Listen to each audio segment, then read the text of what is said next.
Oh, Jean-Baptiste! C'est un garçon! Un homme sorti de la ferme basse s'élance au-devant d'un rude montagnard qui s'approche avec sa charrette. Eh, un beau garçon encore! Plus beau que les autres! Les autres. Ils sont déjà 8 enfants chez les Champagnats. Il faudra encore moudre beaucoup de grains pour élever le dernier né. Mais le meunier ne manque ni de courage, ni de foi.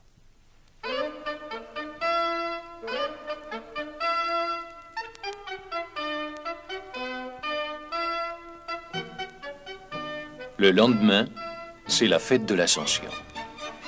Sur le chemin qui mène de l'église de Marle au village du Roset, un groupe de paysans joyeux accompagne le meunier qui vient de faire baptiser son petit Marcelin. Nous sommes en 1789, à l'aube d'un monde nouveau.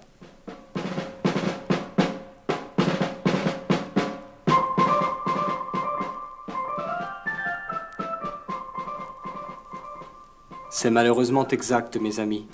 La constitution civile du clergé place les prêtres sous l'autorité de l'État. Ceux qui refusent de prêter serment vont être traqués, emprisonnés, tués peut-être. C'est l'abbé Aliro, curé de Marle, qui parle avec quelques-uns de ses paroissiens en ce soir d'hiver 1792. Monsieur le curé, et si on vous arrête alors? L'Église est en péril. Qu'importe mon propre sort. À quelque temps de là, le comité révolutionnaire se réunit à la mairie de Marle. Citoyen Champagnat, Oui? le comité a décidé de te nommer commissaire. Tu seras le nouveau chef de la municipalité. C'est toi qui devras faire respecter l'ordre et encourager les patriotes dans le canton. Jean-Baptiste hésite un instant, puis, J'accepte.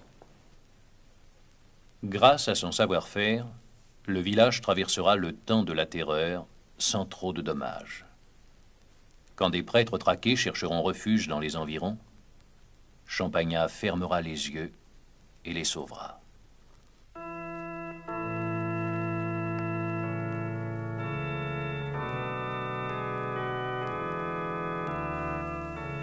À peine âgé de 11 ans, le jeune Marcelin, qui a grandi dans une atmosphère de travail, de droiture et de piété, fait par faveur spéciale sa première communion. Il ne sait pas encore exactement ce que Dieu lui demandera, mais il se sent déjà prêt à tous les sacrifices. Maintenant, il est grand temps que ce garçon apprenne à lire. Ainsi en a décidé le père, car Marcelin a 12 ans passés. Ce premier contact avec l'école va orienter toute sa destinée. Le maître brutal frappe injustement devant lui un de ses camarades. Sa sensibilité délicate en est bouleversée. Je ne veux plus retourner à l'école. Le père et la mère, navrés, se concertent et décident de le garder auprès d'eux. Marcelin sera berger. Son père lui donne quelques agneaux. Ceux-là sont à toi, prends-en bien soin. Et quand ils seront grands, tu pourras les vendre. Plus tard, à la foire de Saint-Genest-Malifaux, Marcelin en tira 600 francs. 600 francs en pièces d'or qu'il garda soigneusement.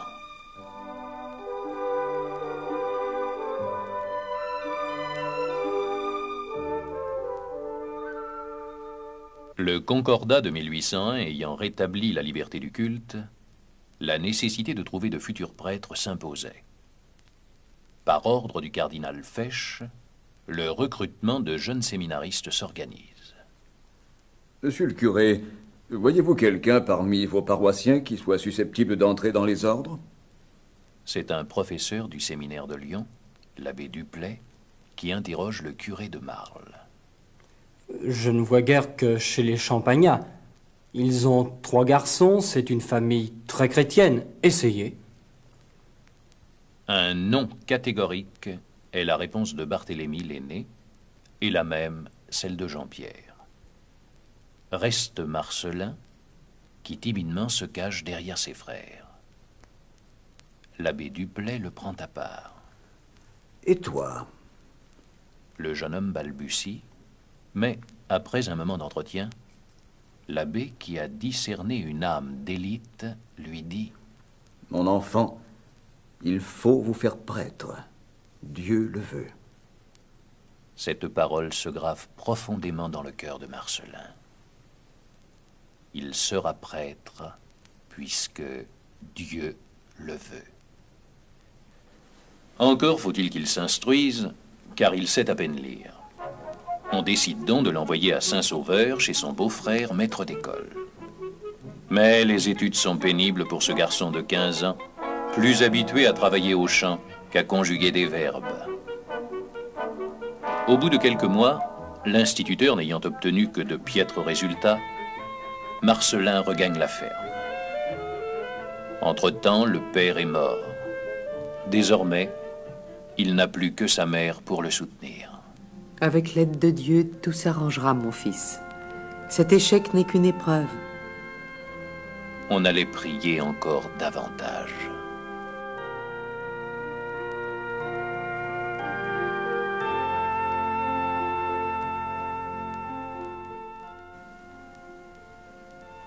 Malgré les rudes chemins des monts du Forez, Marcelin et sa mère n'hésitent pas à entreprendre les 40 kilomètres du pèlerinage de la Louvesque pour aller s'agenouiller sur le tombeau de saint François-Régis. Là, Marcelin retrouve la paix et l'espoir de devenir prêtre renaît en lui.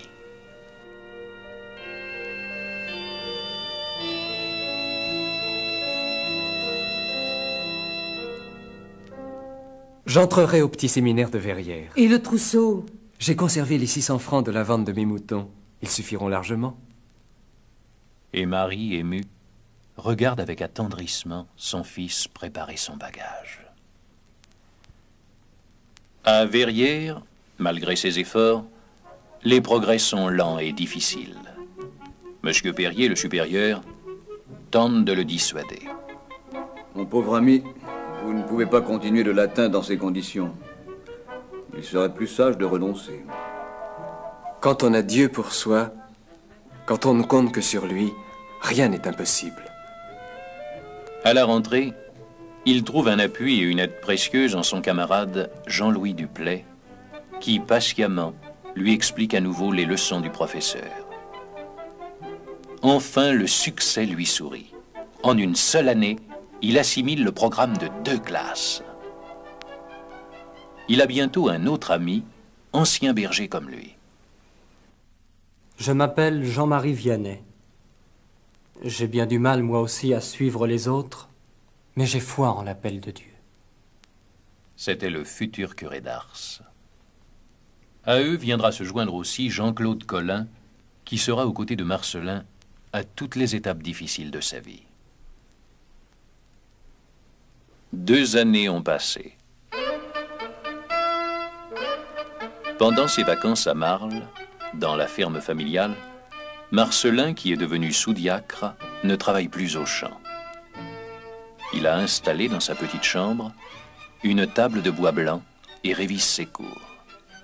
Souvent, il prie la Vierge de l'aider à réaliser sa vocation.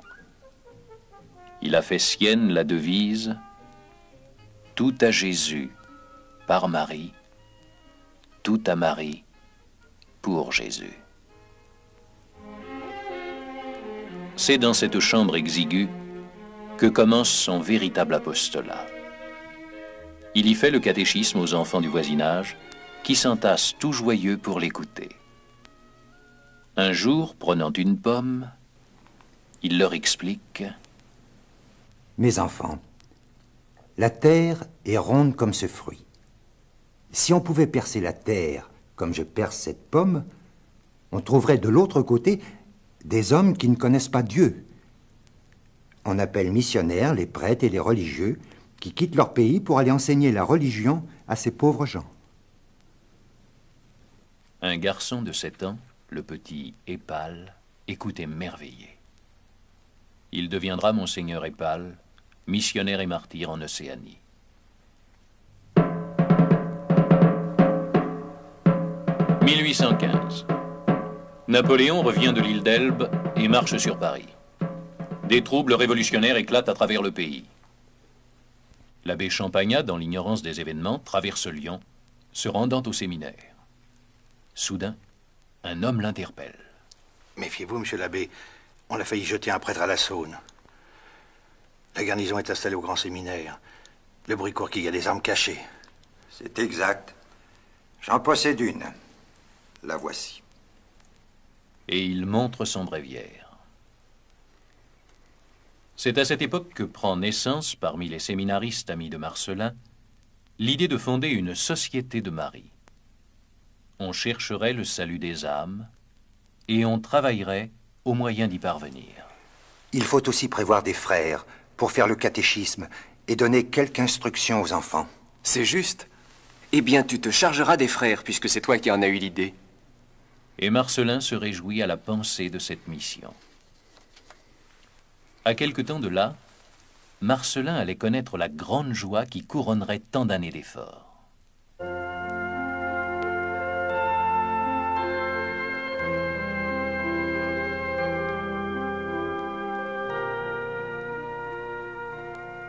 Le 22 juillet 1816, il est ordonné prêtre en même temps que Jean-Claude Colin et Jean-Claude Courveille.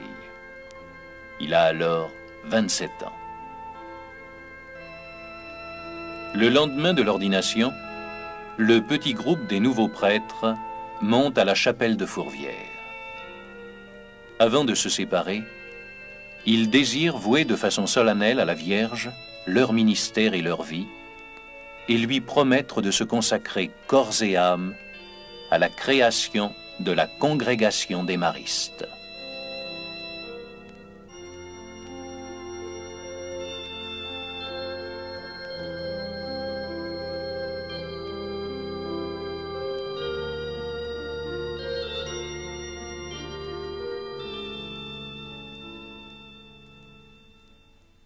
Quelques semaines plus tard, l'abbé Champagnat est nommé vicaire à Lavala, paroisse située sur les pentes du mont Pilat. L'ignorance y est totale, la pratique religieuse abandonnée. En apercevant le clocher du village, il tombe à genoux d'émotion.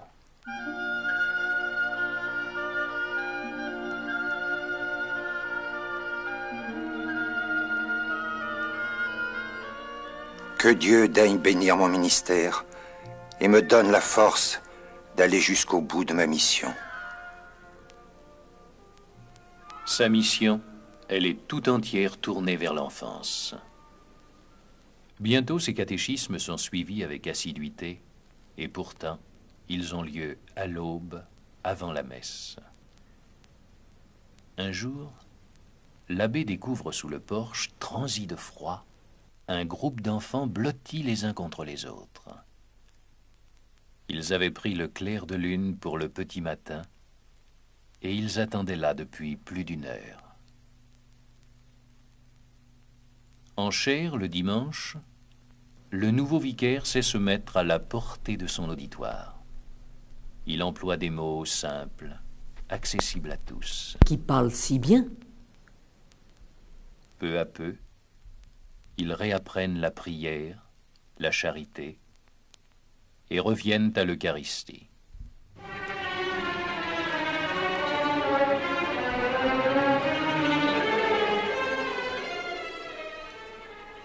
À Lavala, paroisse de montagne, le climat est rude. Sur les chemins bloqués par la neige, les sentiers abrupts, le nouveau vicaire n'hésite pas à affronter la tourmente pour aller visiter quelques vieillards, soutenir quelques malades. Un jour, il se trouve au chevet d'un jeune homme mourant, complètement ignorant de la religion. Pendant 2 heures, il l'instruit des vérités les plus essentielles et le confesse. Quelques instants après, le garçon meurt dans ses bras. Une fois de plus, l'abbé souffre en pensant aux âmes qui se perdent. l'urgence de l'œuvre qu'il mûrit depuis longtemps, fonder une congrégation de frères enseignants, lui apparaît plus évidente que jamais. Jean-Marie, voudrais-tu m'aider à instruire les enfants pauvres? Son interlocuteur, Jean-Marie Grandjean, est un ancien grenadier de la garde, revenu à la terre après l'épopée napoléonienne. Il était son élève depuis peu. Je serais heureux de vous aider, si j'en étais capable. Merci, mon ami. Courage. Dieu te bénira. Ce sera le premier frère. Bientôt, Jean-Baptiste Audrat viendra se joindre à eux. Comment loger ses premiers compagnons? Il y a bien une masure proche de l'église, mais il faut l'acheter. Un ancien camarade du séminaire, l'abbé Courveille, leur vient en aide. On paye la bicoque 1600 francs. De leurs propres mains, l'abbé et ses jeunes compagnons la restaurent. Et le 2 janvier 1817, ils prennent possession de leur demeure. Au printemps, d'autres jeunes demandent à être admis dans le petit groupe. Pour vivre, ils travaillent à l'industrie locale, la fabrication des clous. Quand il le peut, l'abbé accourt auprès d'eux et, tout en continuant d'aménager la maison, les instruit. Grâce à leurs efforts, ils font de rapides progrès et attendent avec impatience l'heure de servir.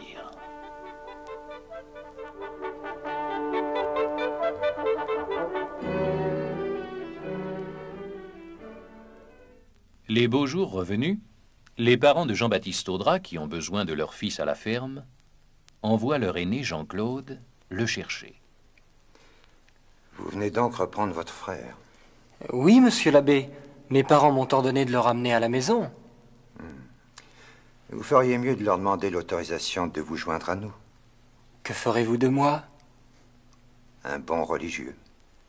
Les parents, en chrétiens respectueux, s'inclinèrent. Parmi les nouvelles recrues, un enfant de 10 ans, Gabriel Riva, se révèle d'une piété et d'une intelligence exceptionnelles. L'abbé prend un soin particulier de son éducation. Plus tard, il sera son successeur à la direction de l'Institut. Pour initier ses frères à l'apostolat, l'abbé Champagnin les envoie faire le catéchisme dans les hameaux de la paroisse.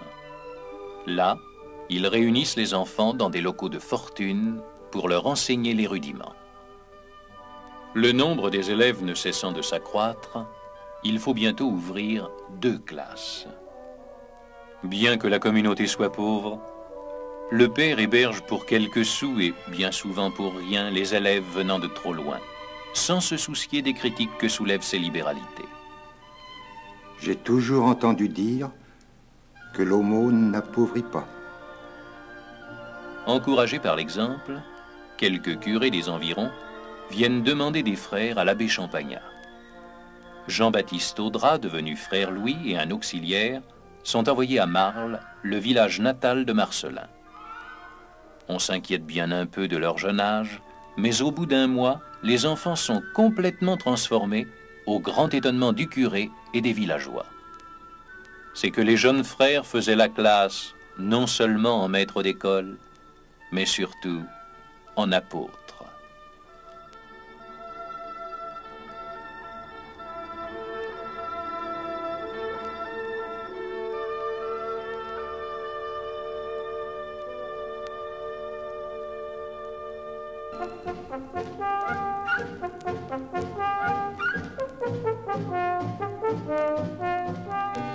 À Saint-Sauveur, à Bourg-Argental et dans beaucoup d'autres communes des environs de Lavala, des écoles s'ouvrent peu à peu.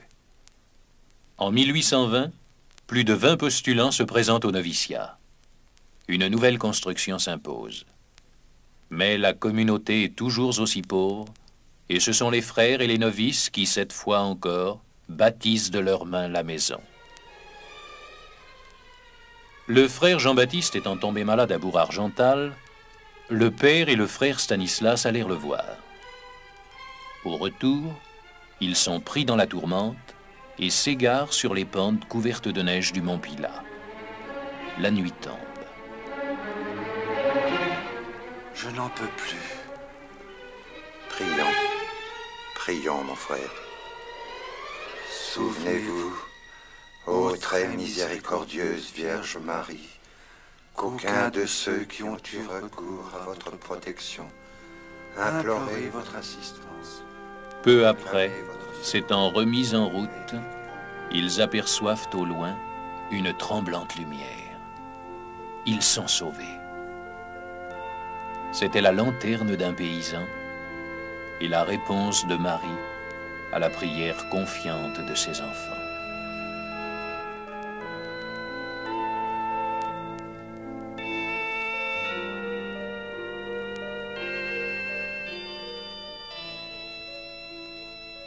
Vers la fin de 1823, surgissent pour la jeune équipe de grandes épreuves. Plusieurs frères mal logés tombent malades. La tâche est au-dessus de leurs forces. Le père Champagnat va s'ouvrir de ses difficultés à l'archiprêtre de Saint-Chamond. Unissez-vous donc à une autre congrégation, celle des Frères de la Croix, par exemple. Vous n'aurez plus de soucis. Mais le père veut sauver l'esprit de son œuvre et refuse ce conseil. Nombreux sont ceux qui le désapprouvent. On l'accuse d'être un entêté que l'orgueil seul conduit. Son curé lui-même n'hésite pas à le blâmer publiquement en pleine église. L'épreuve est dure. Malgré cette hostilité, le père ne se décourage pas, car il est persuadé qu'il fait la volonté de Dieu.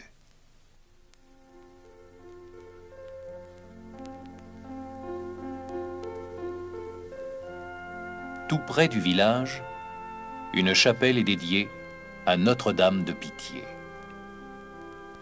Il restaure l'oratoire et conjure Marie de prendre son œuvre sous sa protection. Plus que jamais, c'est près d'elle qu'il trouve consolation et soutien.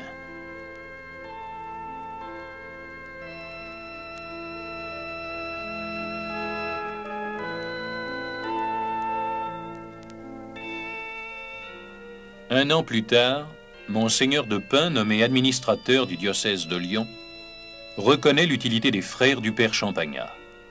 Il l'encourage et lui promet sa protection. Je vous permets de donner un habit à vos frères et aussi de leur faire prononcer des vœux. La congrégation, officieusement, est née.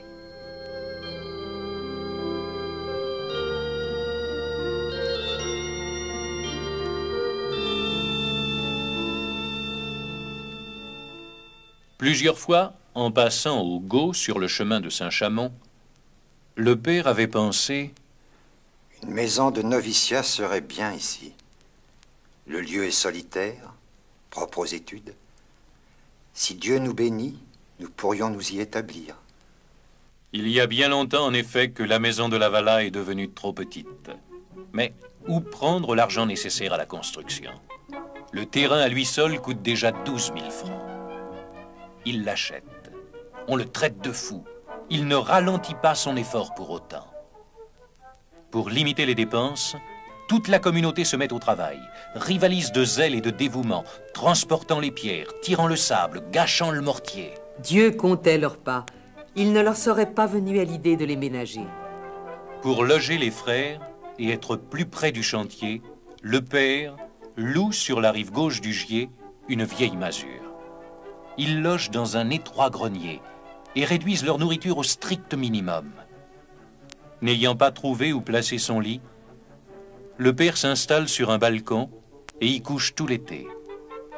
L'hiver venu, il se réfugie à l'écurie. Tous les matins, peu après le réveil de 4 heures, la communauté se réunit pour la messe en plein air, devant un autel improvisé dans le bois voisin.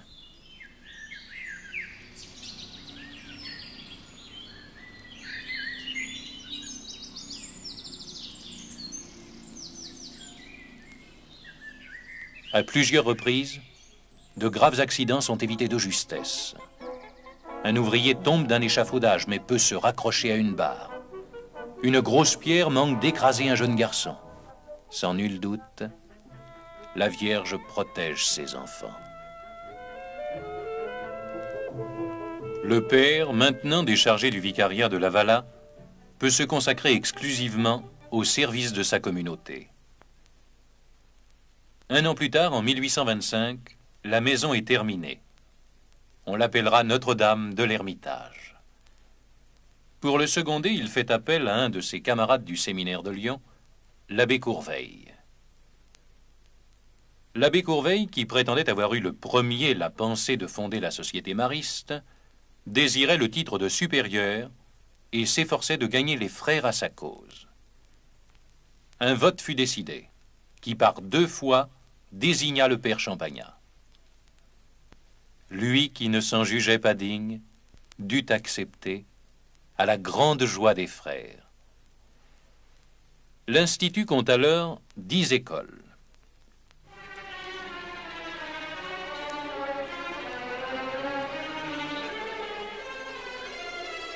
Après la Toussaint en 1825, le père décide de visiter tous ces établissements et de s'assurer par lui-même de leur état. Il devait revenir épuisé de cette inspection et le lendemain de Noël, s'alité. Son état alarme bientôt son entourage. Il n'a que 36 ans. À cette nouvelle, l'inquiétude s'empare des créanciers. L'heure n'a jamais été aussi grave. Voilà déjà 3 fois que je me dérange. Je veux mes 2000 francs. Moi, je vais déposer une plainte et faire vendre le mobilier. Je saisirai la maison s'il le faut. Le frère Stanislas, qui s'est improvisé le garde-malade du père, avec un profond dévouement, prend alors une initiative désespérée. Il va trouver le curé de Saint-Chamond, dont il sait la bonté, et le supplie d'intervenir. Celui-ci se laisse toucher. Il avance 6000 francs et se porte garant pour le reste. Le père fut long à se remettre et son éloignement des affaires n'arrangea pas la situation. À peine peut-il se tenir debout qu'appuyé sur le bras de frère Stanislas, il apparaît dans la salle du chapitre où l'abbé Courveille adresse des réprimandes. C'est le père. C'est notre bon père. L'abbé Courveille, désapprouvé, se retira à la trappe d'Aiguebelle. À cette époque, un autre événement particulièrement douloureux devait frapper le père. Son premier compagnon, Jean-Marie Grandjean, voulant vivre en ermite, s'imposait des pénitences extraordinaires qui ruinaient sa santé. Malgré les conseils pleins de sagesse du père Champagnat, il dut se séparer de la communauté et rentrer dans sa famille.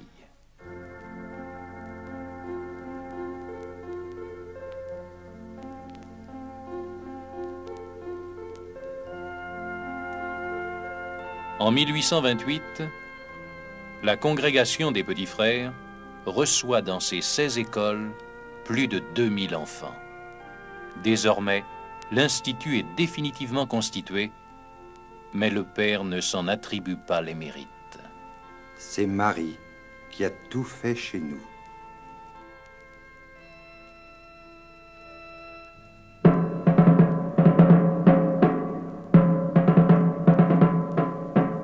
En 1830, une nouvelle vague de fureur anti-religieuse déferle sur le pays. Un jour, une bande de révolutionnaires se dirige vers l'Ermitage. Ils veulent jeter à bas la croix du clocher. Le père demeure calme. Allons chanter les vêpres et laissons faire les hommes. Ils ne nous peuvent aucun mal sans la permission de Dieu. Bientôt, la troupe, sans raison apparente, s'éloigna dans une autre direction. Cependant, le bruit court que des armes sont cachées à l'Ermitage. Le procureur du roi, escorté de gendarmes, se présente pour une perquisition et visite toute la maison. Une pièce est enfermée à clé. Le père Champagnat s'arme d'une hache et défonce lui-même la porte. La chambre ne contient qu'un pauvre mobilier.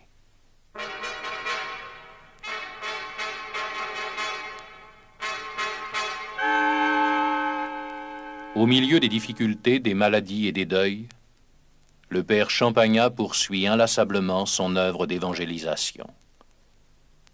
Depuis longtemps, il songe aux missions et voudrait partir. Si j'étais moins âgé ou plus robuste, j'irais volontiers moissonner dans ces champs. Mais je ne m'en sens plus la force. En 1835, les territoires de Polynésie ayant été confiés par le Saint-Siège aux maristes, il envoie 3 frères en Océanie. Parallèlement, la Société des Pères Maristes est devenue elle aussi réalité. En 1836, elle est définitivement reconnue par l'Église et son premier supérieur en est le père Jean-Claude Collin, un des 4 compagnons de la première heure. En janvier 1838, malgré l'altération de sa santé, le père Champagnat, qui a maintenant 49 ans, se rend à Paris pour demander personnellement au ministre de l'Instruction publique l'autorisation d'enseigner. Hélas, elle est refusée au nouvel institut. Il demande alors à l'abbé Mazelier de Saint-Paul-Trois-Châteaux, qui détient, lui, l'autorisation, d'unir ses frères aux siens. Nous avons des frères. Vous avez une ordonnance. En nous entraidant, nous pouvons sauver la situation. L'accord se fit. 4 ans plus tard, en 1842, les 2 congrégations devaient fusionner complètement. Ma santé va plutôt mal que bien. Depuis quelque temps, les voyages me font peine. Le père ne se plaint jamais. Cependant, les pénibles démarches qu'il a dû accomplir ont achevé de ruiner sa santé, toujours précaire depuis sa maladie de 1825. Désormais, il a du mal à se tenir à cheval. Les frères qui le revoient après une longue absence sont effrayés de sa maigreur. Il faut donc prévoir un successeur au père Champagnat et élire un supérieur général pour diriger les frères. Le vote a lieu en 1839 et c'est un des premiers disciples, Gabriel Rivat, devenu le frère François, qui est élu à la majorité. Il a 32 ans. À l'automne, bien que très faible, le père se rend à la côte Saint-André en Isère pour prêcher aux élèves la retraite qu'il leur avait promise. Tous ceux qui l'écoutent sont bouleversés et ils conserveront une impression profonde de ses exhortations. En décembre de la même année, il prend possession du château de Vauban que lui cède Monseigneur de Méricourt pour ouvrir un nouveau noviciat en Saône-et-Loire. Que cette belle demeure est différente de celle qui nous accueillit à Lavala. Et il fait enlever du château les lustres et les dorures, tout ce qui blessait l'esprit de pauvreté.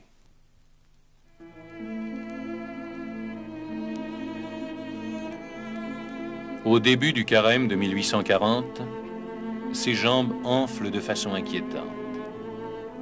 Le jeudi saint, il veut à toute force se rendre à Isieux pour ne pas décevoir les enfants qui l'attendent. On le hisse sur un cheval, un frère l'accompagne. Après la messe, il quitte les enfants sur ces mots. N'oubliez jamais que Jésus vous a beaucoup aimé. Le 3 mai, revêtu des ornements rouges, il célèbre la messe pour la dernière fois. C'est la fête de l'invention de la Sainte Croix.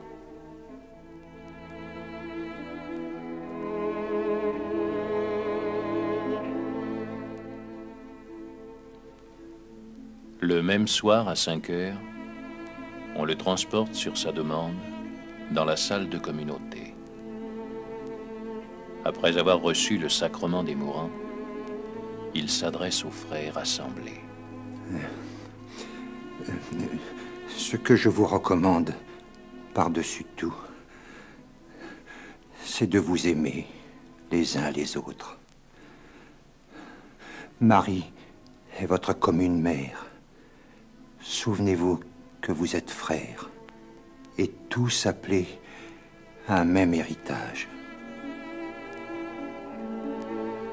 Quelques jours plus tard, il fait appeler frère François. Avant de mourir, je voudrais rédiger mon testament spirituel. Il recommande aux frères de pratiquer l'humilité et l'obéissance et de vouer à Marie une dévotion tendre et filiale.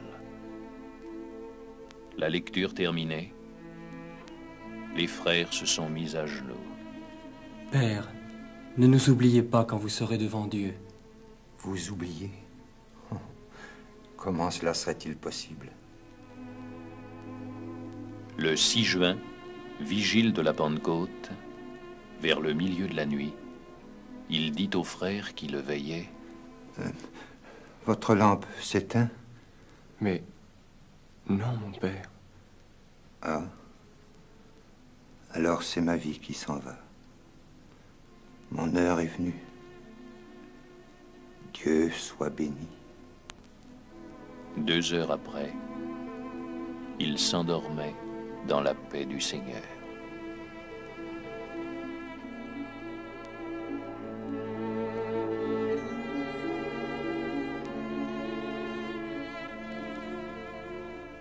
Le lundi de Pentecôte, une foule nombreuse de prêtres, de frères et de fidèles accompagne au cimetière de la communauté le vénéré père qui devait y reposer plus de 50 ans.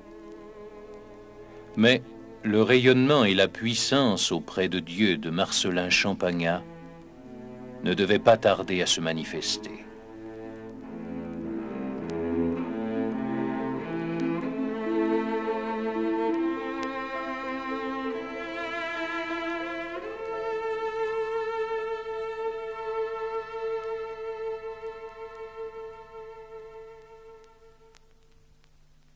Bientôt sur sa tombe, les gens viennent prier, qui désirent obtenir une grâce par son intercession.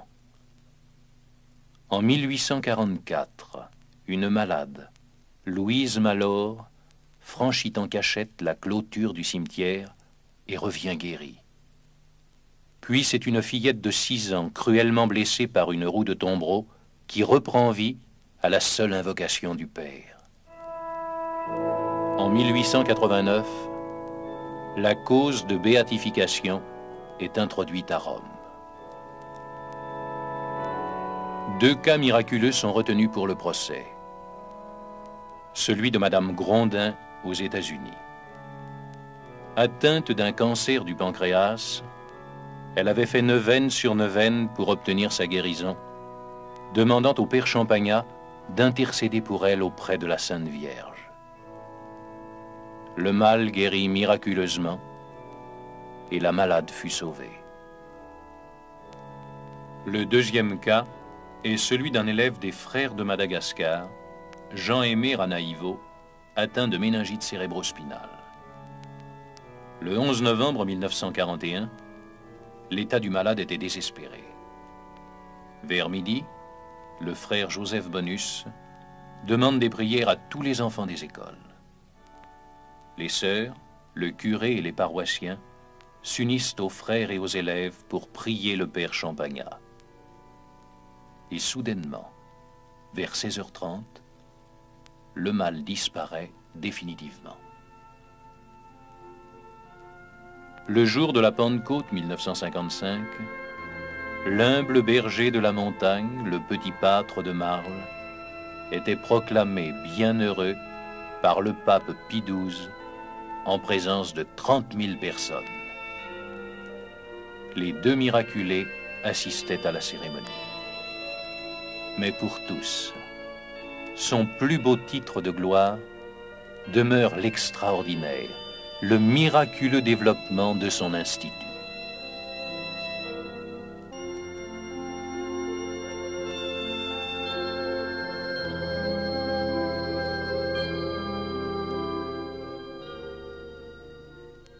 Dès 1860, des écoles s'ouvraient partout à travers le monde. En Angleterre, en Belgique, en Espagne, en Italie, en Afrique du Sud, au Canada, aux États-Unis, en Océanie.